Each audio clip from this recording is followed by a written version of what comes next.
YouTube channels కి tough competition ఇస్తున్నారు. అన్ని ఒకటని కోటి అన్ని బయట పెడతా ఉన్నారు.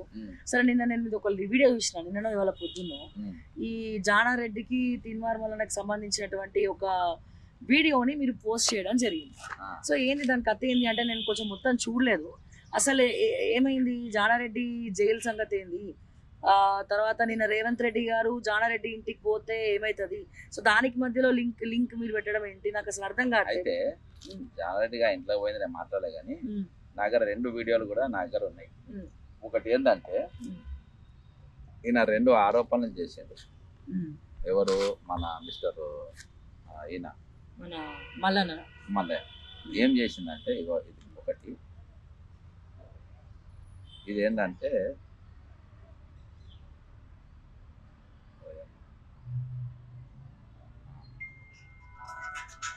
ఇదంతా ఎందుకు ఇక జలకుర్తి నియోజకవర్గం నుంచి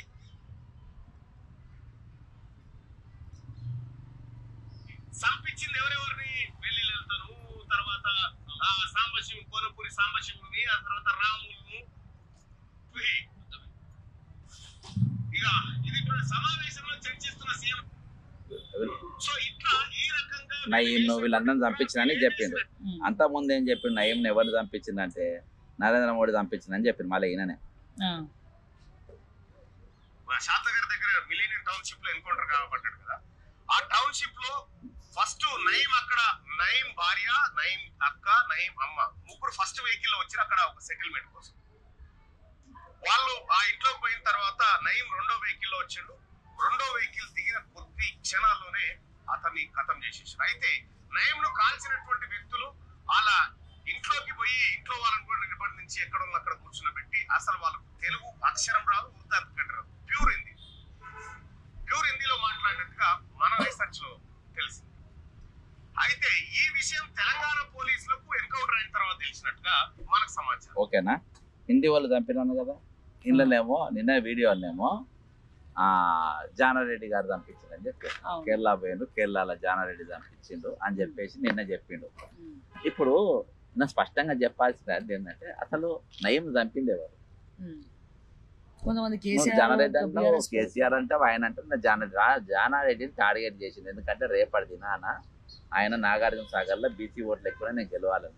ఇక నీలం రాములు గౌడు అనేది పెట్టిన గౌడు అనేటి ఆయన బీసీ అనేది ఎక్స్పోజ్ చేయనికి యాక్చువల్గా 67కి వెళ్ళి ఆయన 3 సార్లు ఎమ్మెల్యే. 3 సార్లు ఎమ్మెల్యే అయితే ఆయనను గౌడని ఎవరు గుర్తుపట్టారు, రాములు గారు అని గుర్తుపడతారు. నీలం రాములు అంటే ఆయన ఫెమిలియర్, ఆయన గౌడ్ అనేది తగిలిచ్చాడు. ఓకేనా, నీలం రాములు గారు జానారెడ్డి గారిని లైక్ చేసేది. ఎందుకు లైక్ చేసేది అంటే జానారెడ్డి గారు జమీందారీ సిస్టమ్కి వ్యతిరేకంగా పోరాటం చేశారు.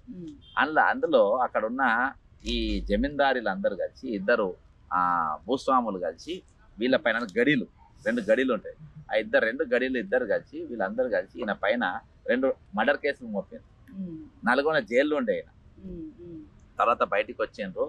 ఈయన వీళ్ళు తరిమే సమయంలో ఎస్సీ ఇళ్ళల్లో, ఎస్టీ ఇళ్ళల్లో, బీసీ ఇళ్ళల్లో అన్నం తిని ఏది గట్క గొడ్డుకారం తిని ఉన్నాడు వాళ్ళ ఇళ్ళల్లో. టీచర్ నౌకరు పోగొట్టుకున్నాడు. కాబట్టి ఆయన ఎథిక్స్ తోని పాల్పడే వ్యక్తి. ఇంకోటి ఈయన టీడీపీ ఎమ్మెల్యేగా ఉన్నప్పుడు కూడా చంద్రబాబు నాయుడు కొంతమంది ఎమ్మెల్యేలను ఎక్కడికి మలేషియా, సింగపూర్కు పంపాడు. అప్పుడు పత్రికలలో పెద్ద శీర్షికన వచ్చింది ఏంటంటే విలాసవల ఎమ్మెల్యేలు అని. జానారెడ్డి మీద కూడా ఒక ఆర్టికల్ వచ్చింది. ఏమని వచ్చింది ఆయన మీద ఆర్టికల్ అంటే ఆయన అగ్రికల్చర్ ఇది చేస్తుందన్న ఫోటోలతో సహా ఇచ్చిండ్రు. ఏది, వ్యవసాయ పరిశోధన చేస్తుంది. అక్కడ వీళ్ళు మోటార్లు ఏం వాడతారు, ఇత్తనాలు ఏం వాడతారు, ఇత్తనాలు ఏనికి ఏం వాడతారు, పైపులు ఏం వాడతారు అని దానిపైన పరిశోధన చేస్తున్నారు. అంటే అంత నిబంధన. ఇంకోటి, నేను ఇంట్లో ఉండి గెలుస్తా, పైసలు గెలిచి నేను గెలవని ప్రజానాయకుడు అని చెప్పేసి టీఎన్ శేషన్ కంటే ముందు టీఎన్ శేషన్ 94లో సంస్కరణ తీసుకొచ్చింది, ఎన్నికల సంస్కరణ. దానికంటే ముందే ఈయన పైసలు ఖర్చు పెట్టకుండా, తినిపియకుండా, తాగిపియకుండా గెలవాలని ఎలక్షన్ పైన. అటువంటి వ్యక్తి ఇన్ని గుణాలు ఉన్నట్టు నేను ఎవరికి కాంగ్రెస్ ఎవరికి సపోర్ట్ చేయ.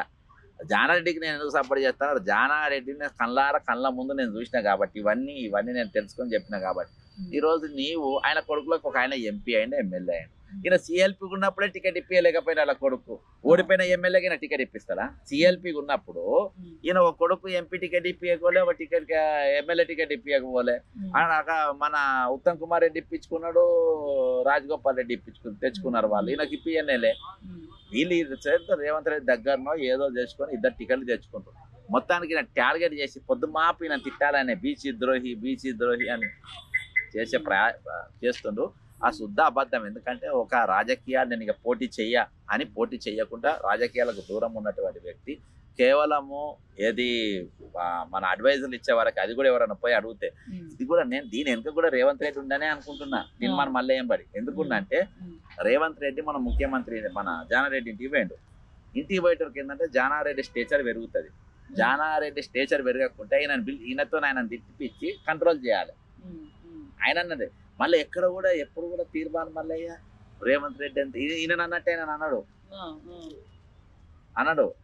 సస్పెండ్ కూడా ఏడ్చుకుంటే చేసిండు. రేవంత్ రెడ్డి సస్పెండ్ చేసి ఇష్టం లేదు. కాబట్టి వీళ్ళందరూ కలిసి ఒక పథకం ప్రకారం రేపు ఏమన్నా పొలిటికల్ గా ఏమన్నా ఇబ్బందులు ఉంటే ఈయనతో ఉంటాయి కాబట్టి నాకు కార్నర్ చేయాలని చెప్పేసి ఆయన టార్గెట్ చేసినాడనే వీడియో చేసిన. అవన్నీ వాస్తవాలనే ఈ రోజు అది వైరల్ అయింది. నేను మాట్లాడిన మొత్తం వాస్తవాలండి. ఏది కూడా ఇంత కూడా ఇంచు కూడా తప్పలేదు. Yes, anyways, thank you, sir. Thank you so much. So, మరిన్ని అప్డేట్స్ కోసం చూస్తూనే ఉండండి ఓకే టీవీ. Until then, నేను మిస్ శ్రావ్య. జై తెలంగాణ, జై హింద్.